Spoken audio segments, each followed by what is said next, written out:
is question number 6, and it wants us to find the absolute maximum and minimum values, capital M and little m, of f of x is equal to the cube root of x squared minus 1 on the interval from -1 to 3. And then we're going to use the comparison property to find lower and upper bounds p and q, such that p is less than or equal to the integral from -1 to 3 of the cube root of x squared minus 1 dx, which is less than or equal to q. And that's a property where p will be equal to our little m times b minus a, and q will be equal to our big M times b minus a. And that is something that you have to remember. And little m being our minimum, capital M being our maximum. So we first need to find our minimum and maximum by taking the derivative of this, setting equal to 0, just like we always do. So prime of x is going to be equal to 1/3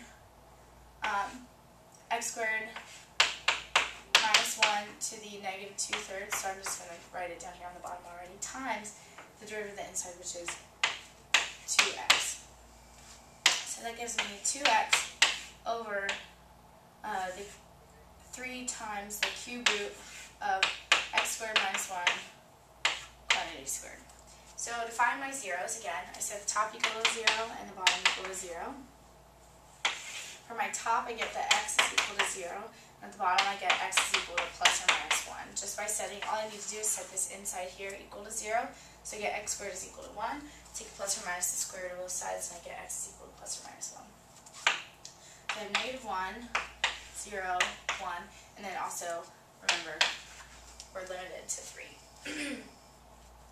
So I'm going to plug in a -1/2 in to test it, and I'm plugging it into my derivative function because I want to know what the slope is there. So -1/2, I'm going to have a negative over, -1/2 will be squared, to be 1/4 minus 1 will be a negative, so that'll be a negative over a negative, which is a positive. And then,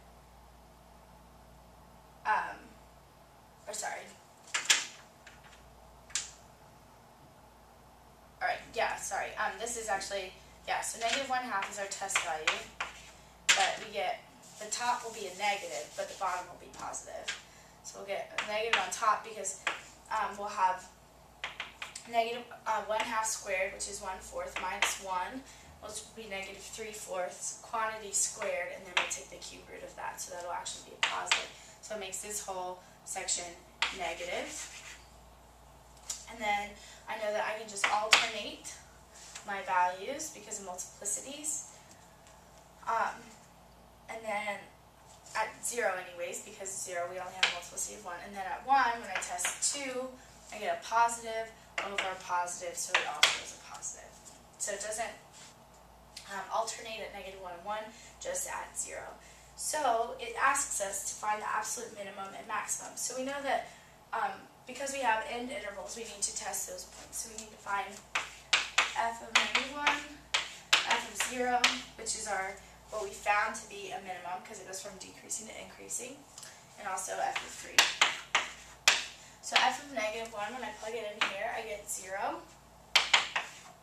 F of 0 gives me -1.